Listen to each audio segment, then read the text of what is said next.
You know what? What? I'm gonna pass this case. So have a seat. You know what? What? Do not. The Mitchell. Do not ever. Do not insult this court that way. Do not insult me that way. I'm confused, Your Honor. Please. Have a seat. Have a seat and keep your mouth closed. You can't tell me what. May I look the word up in my phone? What's the word, Your Honor? Meritorious. Meritorious. Could you spell it for me? No. What are you talking about? You know, I'm not an expert. You can't tell anything about it. Okay, maybe you're right. I'm sorry. I have listened to you all day. Right. Now is my turn. That's not what happened. Do not interrupt. This entitled squatter shows up to court armed with nothing but excuses, blaming the judge, blaming the landlord, blaming literally anyone but himself. But here's the bottom line. He hasn't paid rent, he's been making life miserable for his neighbors, and now he's doubling down like he actually owns the place. Judge Simpson, you can just see it in his face. He's seconds away from snapping on this guy. And honestly, who could blame him? The squatter refuses to leave, refuses to take responsibility, and somehow thinks yelling over a judge is a winning strategy.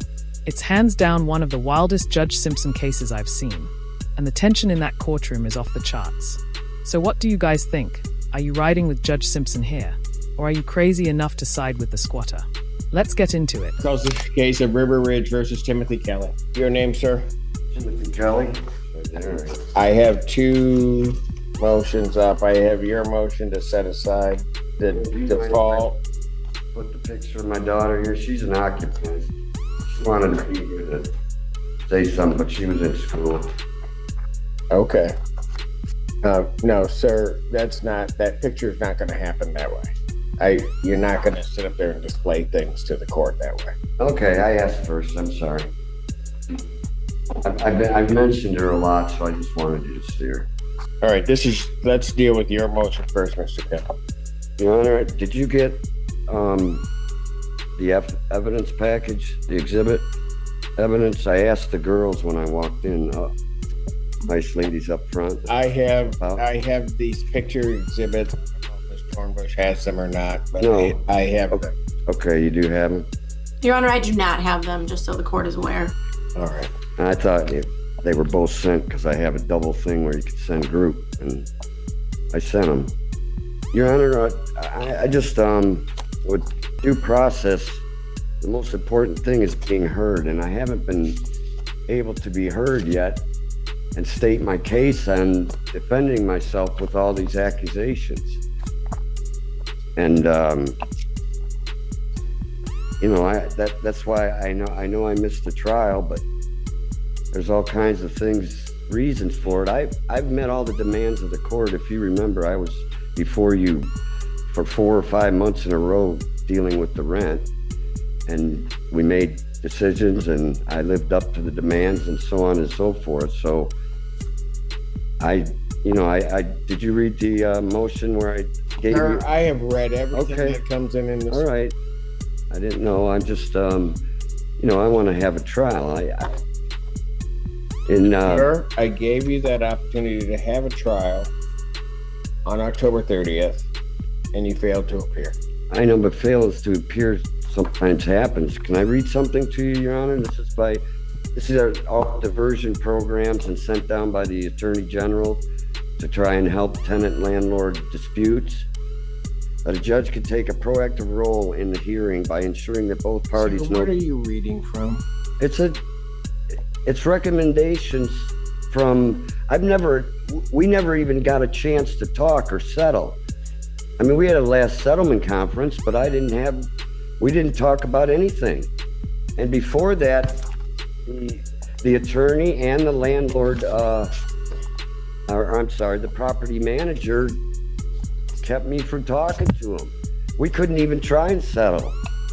And throughout the whole thing, all the legal stuff that I read is that you try and work it out before the eviction case.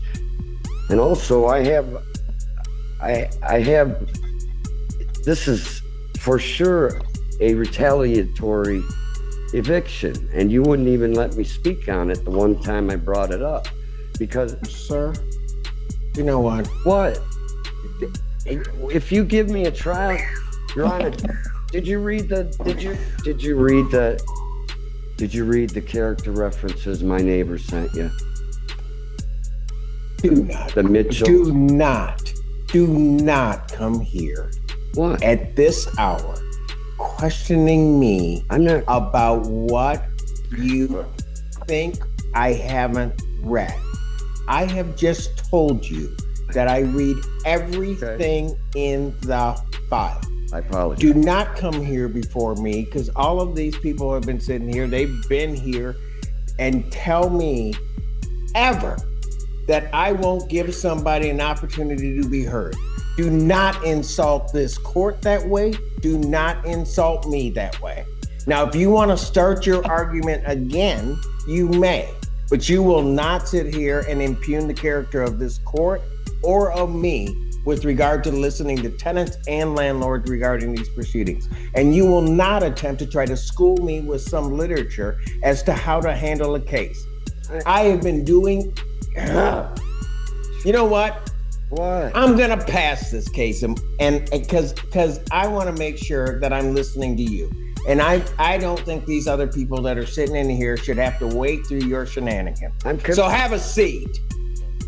I'm confused, Your Honor. Please. I didn't say it was you. I said due process. That's all I said.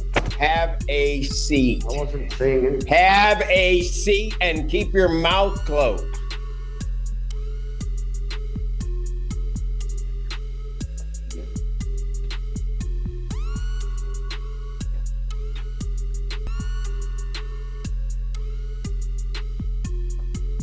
You throw something down again, we're going to have a problem. Will you throw something down again, we're going to have a problem. This guy is checking every wrong box in real time. You don't stroll into court mocking the judge, cutting him off mid-sentence, and acting like you've got the law memorized better than the people who actually enforce it. That's not confidence. That's self-destruction on display. And here's the kicker. Interrupting a judge isn't just rude. It's contempt territory if the judge decides to pull the trigger. What makes it worse? This isn't some hot-headed teenager.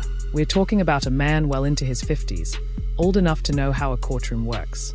But instead of carrying himself with even a shred of respect, he's behaving like a kid throwing a tantrum after getting grounded. Honestly, Judge Simpson deserves a medal for even letting him finish a sentence at this point. Courtroom boundaries aren't guidelines, they are the law. And the way this guy keeps steamrolling through them, you have to wonder, did he even want to win this case? Or was he just here to argue for sport? I'm curious, do you think Judge Simpson overreacted? Or did this guy earn every ounce of the fire coming his way? Let's see if his attitude actually shifts.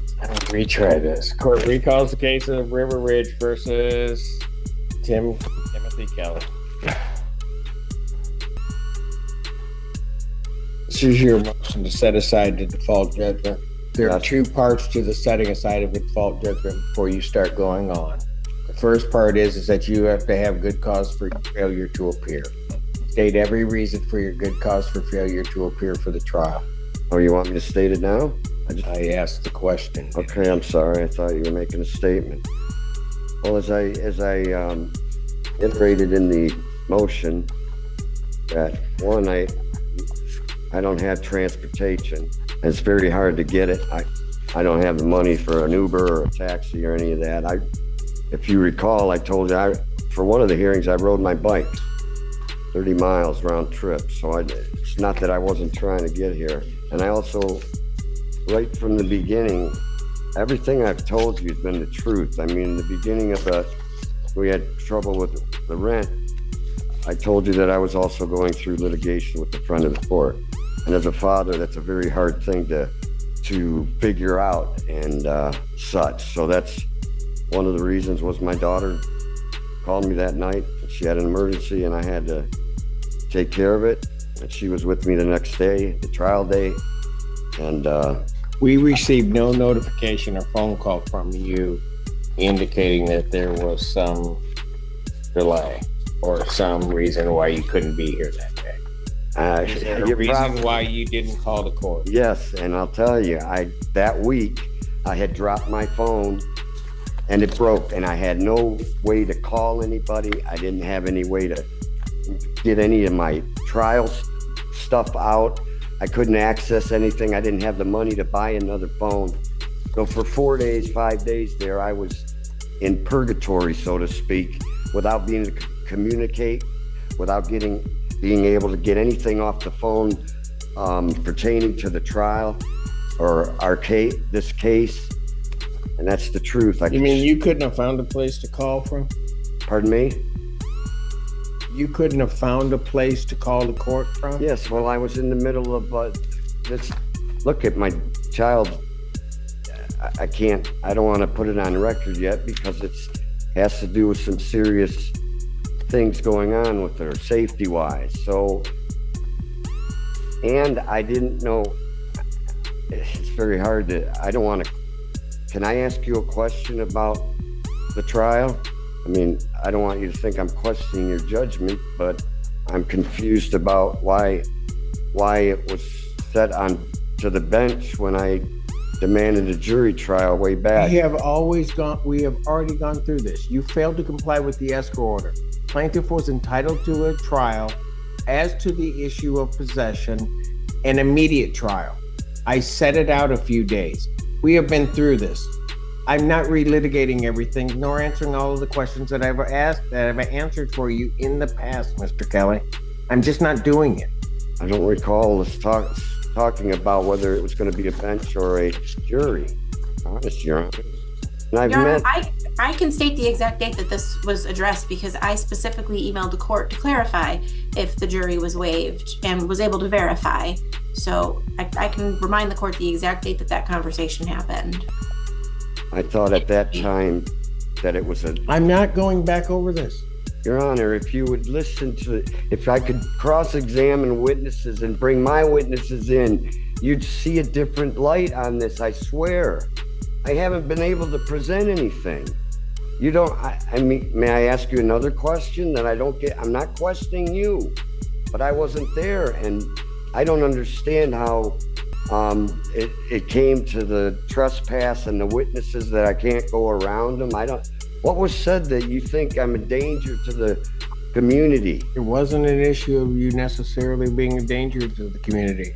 They were trespassing you after the writ would issue. It's as simple as that. Okay, well, I mean, those were a couple on the list were friends. I mean, I get along with Kevin, and so I didn't understand why I was out,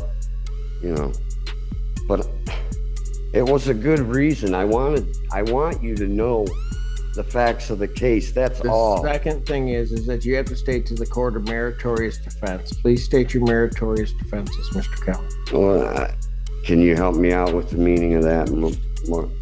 No. No? I honestly don't even know whether to laugh or feel sorry for this guy. On one hand, he's clearly clueless, stumbling around trying to game the system. On the other hand, Judge Simpson is just unloading on him with every response, and it's almost painful to watch. The turning point comes when Simpson asks about a meritorious defense, basically, a real, legally valid reason that could beat the landlord's claim, like proof the rent was actually paid or evidence the lease itself was invalid. And this guy, he has no idea what that even means. Watching him trip over the term is courtroom comedy gold, but it also shows just how unprepared he really is. If he'd hired counsel, or even spent a night Googling, he might have stood a chance. Instead, he's dragging things out with the classic squatter playbook: delay, deny, and deflect. To me, it doesn't look like a defense at all, just stalling in slow motion. But what do you guys think? Is this ignorance or just strategy? I know I have a right to counsel, but all the resources are used up. I have tried for since this case began to get some help from the state and all the resources that are listed, and they're all filled up. I think it's hard to even express because I'm afraid I'll offend you. And sir, do not try to blame me. I'm not blaming you this at all. You just need to say what you're going to say. Okay, well, I don't think that there's anybody that comes before this court that would at all indicate I don't listen. I may not agree with you, but I will always listen. So don't try to put it, poor me. No. Somehow this judge won't listen to me. I'm not. Say what you have to say, and then I will make my decision. Well, I had all kinds of things written down. I started to read it, and You said, don't read that to me. Well, I don't know how to present. Can we go over the evidence? May we do that? I marked all the... Your Honor, I would object. I've not seen this evidence that Mr. Kelly is referring to. It certainly wasn't attached to the motion that I received. I don't know when it was filed with the court, but I've not seen this evidence to be able to comment, to be able to prepare any sort of response to it. It pertains to my oral argument already on the record, Your Honor. I'm going to sustain her objection. You can't come here with new things expecting for the opposing side to respond to them. Well, I was going to fill out... It doesn't work that way. Okay. I was going to fill out an amendment to the motion, but I've been up all week, all night trying to just get the proper paperwork into you and do it all right. It's not easy being 95% of us tenants don't have lawyers. We're pro se. So, I don't know where to get any help as far as the legal, but she has been able to bring the list of the original offenses. She's added on to that throughout the trial. The plaintiff has. Now my dogs, first it was just 4 items. And she's brought up my dog. So she's added on without. So I'm just confused about the way to present evidence, I guess.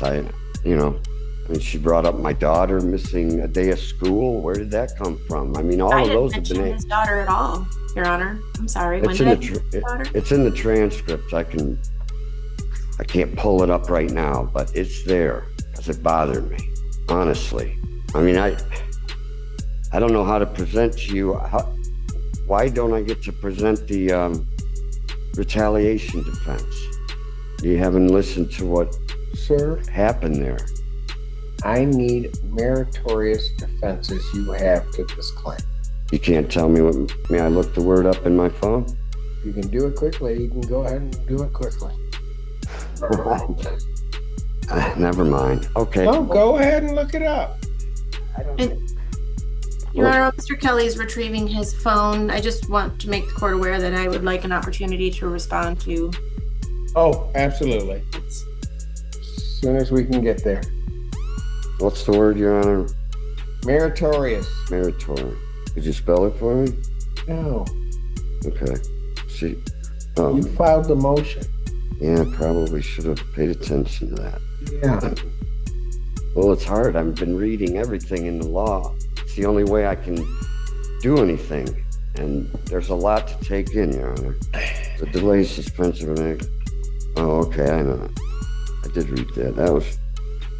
That's kind of like what they did for COVID with the money. Do I have that right? Sorry. I don't know what you're talking about. Well, I have no idea. Is it moratorium? I'm sorry. Okay. My defense is that I just want to be heard. And I didn't say that you did anything wrong to make that not happen. But with reading all the stuff in the legal that you have to read if you're pro se, I'm not an attorney, but I'm starting to at least learn some of the laws between tenant and landlord. And everything I read is the land of America is trying to the courts, handed down by the Attorney General and the Supreme Court, on helping the litigants, especially the tenants, because they're the ones that are come to you with no resources as far as money for an attorney or any of that. And the landlords always have the best attorneys. Like I said, 95% of us are pro se. So all I could do, and I told you an attorney called from Michigan Legal Help, but he just left a message and never got back to me. And so I have to read on these motions and read on the appeals or read on how to go about a defense. And when I present the No, come back. Oh, okay. You can't, no. I was going to make, you should stay too. Go ahead. When I'm trying to present the retaliatory eviction, there's all kinds of writings on that in the law, so it must be something that happens in court or they wouldn't have it in there, correct? I mean, I'm not a bad person. I want you to know the truth, Your Honor. I'm not saying you're a bad person. I'm probably one of the most unfair judges I've ever met, but I'm going to try to be fair. Mr. Kelly, can I step away from the podium? May I give you a compliment, please, Your Honor? No, okay. Do not give me a compliment. Do not say anything to me at this All point. right. Finally, Judge Simpson had enough and told this pro se defendant to sit down. And honestly, it was long overdue. This guy clearly had no clue what he was talking about, yet somehow managed to drag the entire courtroom through a marathon of nonsense. And still, I couldn't look away. It was like watching a slow-motion train wreck. You know exactly where it's headed, but you can't stop staring. The irony, all this drama comes down to one simple thing. He missed his original hearing. Instead of owning up to that, he turned the whole session into a pity party about how unfair the system is, when the only unfair thing was how much of the court's time he wasted. To make it worse, he showed up with a full suitcase and headphones like this was some kind of weekend getaway. At that point, it wasn't a legal defense, it was a comedy routine. Honestly, bro, just pack it up and take the L. You had one job, show up to the first hearing. That's it. Do you guys feel even a shred of sympathy here? Because after watching that circus, I'm all out.